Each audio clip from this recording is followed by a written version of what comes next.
Rape tape সব জায়গাতেই হয়, কিন্তু কলকাতার মতো এত প্রতিবাদ কোথায় হচ্ছে? আরজিকর কাণ্ডের আবহে এমনই বিতর্কিত মন্তব্য করেছেন সৌরভ পত্নী ডোনা গঙ্গোপাধ্যায়। তিনি বলেছেন, এটা তো পশ্চিমবঙ্গের একটা গর্ব যে এ রাজ্যের সব মানুষরা এত প্রতিবাদ করছে। এটা একটা বিশাল ব্যাপার। এটা যেমন একটা দুঃখের বিষয়, তেমন সব শ্রেণীর মানুষ এতে প্রতিবাদ করছে।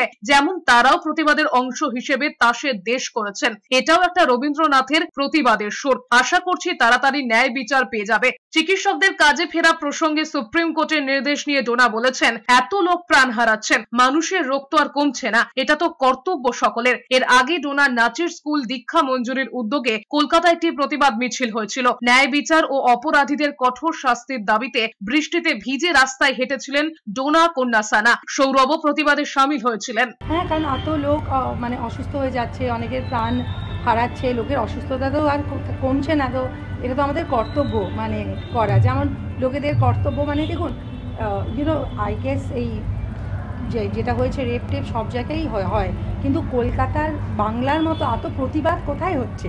মানে এটা তো বাংলার আমাদের গর্ব যে বাংলায় এরকম একটা প্রতিবাদ সব মানুষেরা করছে, এটা একটা বিশাল ব্যাপার।